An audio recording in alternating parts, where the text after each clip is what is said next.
नमस्कार दोस्तों। तो हम आपके सामने लेकर आए हैं एक बेहतरीन कहानी, सच्चाई की जीत। एक समय की बात है, एक धर्मात्मा राजा ने अपने राज्य में एक अनोखी चुनौती रखी। उन्होंने घोषणा की कि जो कोई भी सच्चाई के साथ पूरा जीवन जीता होगा, उसे अपार धन और सम्मान से नवाजा जाएगा। इस घोषणा से पूरे राज्य में हलचल मच गई। हर कोई इस इनाम को पाने के लिए उत्सुक था। उसी राज्य में एक गरीब लेकिन ईमानदार किसान रहता था।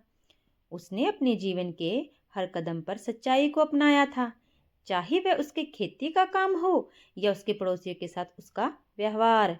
वह हमेशा सच्चाई के मार्ग पर रहता था।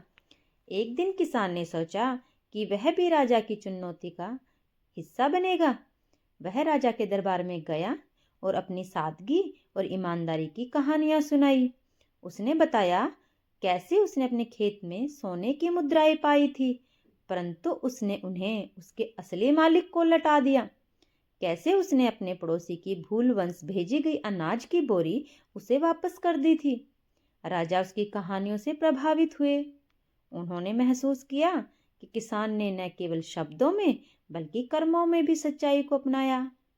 राजा ने उसे इनाम के रूप में सोने के सिक्के, नई भूमि और राज्य में सम्मानित स्थान दिया और आश्वासन दिया कि उसकी सच्चाई और ईमानदारी का राज्य भर में गुणगान किया जाएगा। इस घटना से प्रेरित होकर अन्य लोगों ने भी सच्चाई के मार्ग को अपनाने का संकल्प लिया। यह घटना पूरे राज्य में सच्चाई और ईमानदारी के महत्व को उजागर करने वाली बन गई। लोगों ने समझा कि भले ही सच्चाई का मार्ग कठिन हो, परंतु उसके परिणाम हमेशा शुभ और संतोषजनक होते हैं। इस कहानी से हमें शिक्षा मिलती है, सच्चाई का मार्ग चुनना हमेशा फलदायी होता है और अंत में यही जीत की कुंजी होती है।